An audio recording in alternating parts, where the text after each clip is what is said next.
Olá pessoal, eu sou o professor Rafael Nunes e no vídeo de hoje vamos falar sobre as eleições na Câmara Federal. Também iremos falar um pouquinho dessa rixa e desse embate Bolsonaro versus Maia. Já vai deixando aquele like que ajuda bastante, se inscreve no canal porque aqui você vai receber conteúdo sobre a política nacional. Todos os domingos também conteúdo sobre o Enem, para quem está se preparando para provas, vestibulares ou mesmo para o Enem, sobre história, humanas. Então vai se inscrevendo no canal para que você tenha todas essas informações. Também indique para alguém, se caso você conheça ou familiar, alguém que tem interesse nesses conteúdos, indique o canal para que ele também venha se inscrever. Então é só apertar aí, inscreva-se, vai abrir uma abinha do lado e você aperta em todas para que todas as notificações, assim que eu postar um vídeo, o YouTube notifique você. Então bora lá pro vídeo. A briga entre Rodrigo Maia de um lado e o presidente Jair Bolsonaro de outro já é costumeira. Estamos acostumados nesses aí 2 anos de mandato do Jair Bolsonaro. Essas farpas são trocadas de um lado de outro com frequência e acusações. Estão esperando o Congresso liberar. Não, na verdade não mandou para o Congresso. Essas trocas de acusações são frequentes. As últimas, por exemplo, podemos citar que o Bolsonaro disse que o 13º do Bolsa Família não será pago este ano porque o Rodrigo Maia deixou caducar a medida provisória. O Rodrigo Maia vai responder dizendo que isso é uma inverdade, que não é culpa da Câmara Federal, que ele não deixou caducar nada e vai citar com referência até a fala do ministro da Economia, o Guedes, dizendo que não tem dinheiro para pagar o 13º do Bolsa Família. Vocês sabem que está acontecendo as organizações, as estratégias, as articulações para as eleições na Câmara Federal e também no Senado. Essas articulações, em meio dessas articulações, o Rodrigo Maia tenta se aproximar do governo para ter apoio do governo para conseguir eleger um sucessor, já que o STF proibiu ele de tentar a reeleição para um 4º mandato. Então ele quer eleger um sucessor, obviamente. Nesse sentido, ele se aproximou do governo para poder ter apoio. O governo, pelo desgaste já dos 2 anos, já foi passando do limite várias vezes, e passando do limite não tem mais condições de fazerem alianças, no plano mínimo da racionalidade. Mas aí, quando o Rodrigo Maia percebe a impossibilidade de uma aproximação com o governo, ele abre a sua caixa de ferramentas e começa a criticar.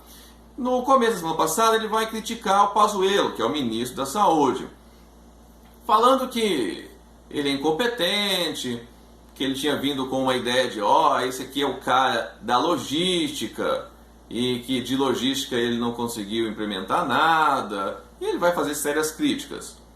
As críticas do Maia são infundadas? Em certa medida não. Claro, o desastre no combate dessa crise sanitária brasileira não é só do Pazuello. Antes dele entrar já tinha 2, claro. Você percebe a diferença entre os 2 que estavam e o Pazuello. O Pazuello é mais submisso, agora os outros 2 não eram submissos, tinham suas opiniões, expunham suas opiniões. Talvez por isso que eles não ficaram no ministério. Mas é uma série de fatores que contribuíram para o desgaste e para a real situação. O Pazuello não é o único culpado. Estratégias do próprio governo, enfim, são várias coisas que aconteceram, não somente o Pazuello. Seria muito fácil, falar, não, o ministro da Saúde é o problema, então vamos trocar ele e colocar um outro. Tem outras coisas aí por trás, mas enfim, o Rodrigo Maia não quer expor isso, ele vai dizer que a culpa é uma ofensa ao atual governo, que também não quis apoiar ele na candidatura do sucessor para presidente da Câmara. É interessante pontuar isso também.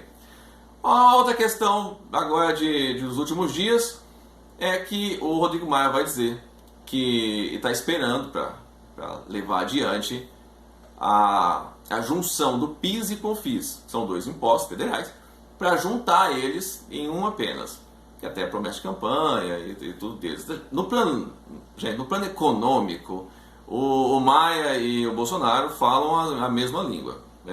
Ou pelo menos o Guedes, O Guedes e o Maia falam a mesma língua. Mas ele está dizendo que até agora não chegou aqui, o o presidente não quer votar essa pauta, e, enfim, continuam os ataques. Isso é tudo uma estratégia discursiva, de narrativa, para justamente ele enfraquecer o governo e dizer, olha, problema, a culpa não é minha, a culpa está lá. Essa ideia de culpabilizar o outro, que até em alguns estágios são ideias até infantis. Mas vamos lá. Como é que está o cenário da Câmara para as eleições? Como é que está o cenário da Câmara Federal para as eleições que acontecerão no dia 1º de fevereiro, em 2021? O primeiro candidato, o candidato que sai na frente, de certa maneira, é o Arthur Lira, do PP. Ele já colocou a sua candidatura, já teve o apoio do Bolsonaro, então ele é um candidato, digamos que, do atual governo.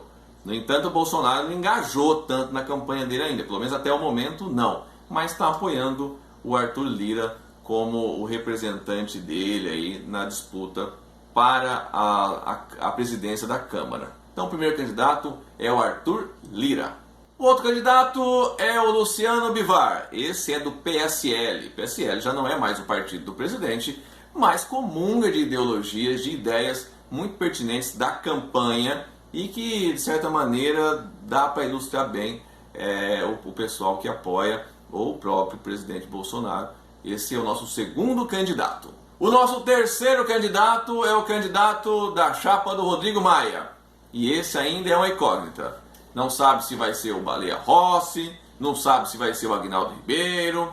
Ele ainda não tem candidato, não expressou. No entanto, ele está articulando. Olha que interessante, olha como é que a política é interessante.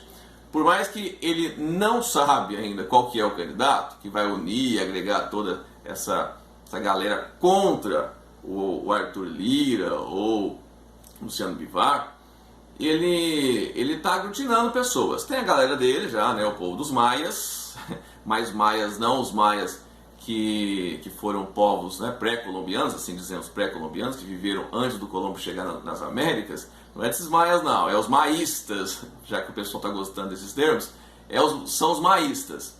Ele tem o seu pessoal, os maístas, mas também está angariando outros partidos. A oposição é determinante para eleger o presidente da Câmara. São em torno aí de 130 deputados da oposição, e ele já conseguiu trazer consigo, para a sua chapa, Arthur Lira saiu na frente, né? Conseguiu bastante força, mas depois também foi articulando, já que o Arthur Lira é o candidato que representa o Bolsonaro, e a oposição não ficaria com o candidato que representa o presidente da República. Nesse sentido, a oposição PDT, PT, PSD e PCdoB já declararam apoio ao Rodrigo Maia, que não tem candidato. Olha que legal, ainda não tem candidato. Se tem pessoas, se tem partidos, mas não tem ainda um candidato para unir. É interessante, é uma eleição que não tem candidato, mas já tem apoiadores, demonstrando que esses partidos estão apoiando qualquer um que vir, né? Se for um, nos apoia, se for outro, a gente apoia também. O PSOL já demonstrou que quer ter uma candidatura própria, né? E até o momento disse que só irá apoiar o Rodrigo Maia numa iminente vitória em primeiro turno do Arthur Lira. Se isso não acontecer, eles vão levar adiante a sua chapa. Por mais que as eleições serão apenas no ano que vem, os partidos já estão se articulando, declarando apoio. O próprio vice-presidente da Câmara Federal, o Marcos Pereira, que o Maia acreditava que iria apoiar ele, já declarou apoio ao Arthur Lira. É interessante pensarmos o seguinte: a Câmara Federal, dos Deputados Federal, é um exemplo muito claro do tipo de política que nós temos no Brasil, que é a política de coalizão, uma política onde as pessoas têm que sentar, têm que conversar, têm que ter o diálogo. É um exemplo muito claro disso. Partidos de esquerda às vezes estão com partidos de centro, com partidos de direita, e a gente fala, nossa, mas que anarquia é essa, que rolo é esse? Na realidade, às vezes é uma falta de conhecimento de algumas pessoas e má fé de outras. Porque a eleição é uma coisa, quando acabam as eleições, nós precisamos sentar, os parlamentares precisam se sentar e discutir aí os caminhos e os rumos do nosso país. Essas ideologias, essas brigas apenas em cartilha, brigas, isso não tem mais espaço, ou não pode ter espaço. Porque o sentido racional e republicano, no plano mínimo de consciência, de respeito, de valorização das instituições, reconhecimento dos direitos fundamentais, a não violência, mas sim o diálogo, a abertura, a liberdade de expressão das pessoas, a educação de ouvir um ponto diferente, é isso que vai melhorar a nossa democracia. É isso que vai melhorar o nosso país. Porque se você parte do princípio que o outro já está errado, você não tem nem educação para ouvir ele. E às vezes, se você começar a ouvir o outro lado, quem sabe você encontra, ou vocês, ou nós, encontremos pontos em comuns, pontos que podem, de certa maneira, melhorar o nosso país, a nossa cidade, o nosso estado. Isso tem que partir de mim, tem que partir de você. Nós precisamos melhorar essa democracia. Nos últimos anos, no Brasil, vem acontecendo uma polarização. Polarização essa que não ajuda em nada. Esses extremismos só prejudicam a nossa república, só prejudicam a nossa democracia. Qual o problema do outro ter votado em um candidato A? Ou do meu amigo ter votado no candidato B? Isso não pode impedir o nosso diálogo. Até porque nas próximas eleições, se eu quero ele do meu lado, eu preciso conversar com ele, eu preciso trazer ele para mim. Agora com ataque, com violência, com deboche, com preconceito, eu não vou conseguir fazer essa articulação. Então gostaria de deixar uma mensagem, além de um Feliz Natal a todos vocês e a todas. Gostaria de dizer que a democracia precisa ser melhorada. Que não é porque ele pensa diferente que ele é um monstro. Não é porque as atitudes dele não são iguais às minhas que ele é um escroto. Nós precisamos abrir para o diálogo. Nós estamos fechando as portas. E na democracia não é interessante fechar as portas, mas sim abrir as portas para o diálogo, para a conversa, dentro de um plano de respeito. Aquelas pessoas que não têm respeito, aí sim. Só que eu acredito que essas pessoas ainda são minorias, não são a maioria. A maioria ainda quer conversar, quer resolver os problemas.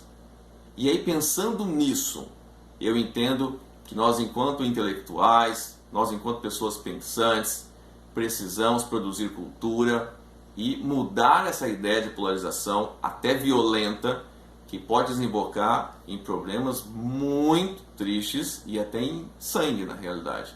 Porque a violência gera violência, a gente já sabe disso, a história mostra. Guerras e guerras e guerras, até agora não resolveu. Então, vamos pensar em saídas diferentes, vamos melhorar a democracia e não querer acabar com ela ou com os participantes, demonizar.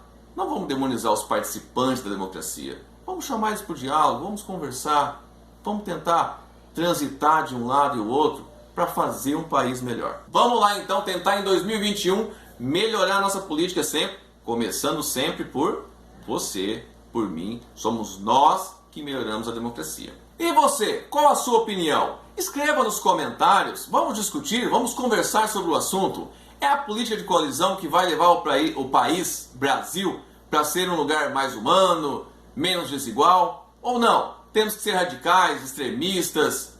Comente aí, vamos ver, eu quero saber a sua opinião, vamos dialogar sobre o assunto. Vai se inscrevendo no canal, deixa aquele like se você ainda não curtiu. Se você gostou do vídeo, indica para os seus amigos, familiares, para que eles venham compor também o nosso time e receber conteúdo sobre a política, receber conteúdo sobre o Enem para ir bem nas provas. Bora lá, se inscreve, não paga nada. Aperte inscreva-se, depois ao lado tem aí todas, você clica em todas para receber todas as notificações. Toda vez que eu postar um vídeo, o YouTube vai notificar você que esse vídeo foi publicado. Beleza? No mais, aquele grande abraço. Fui!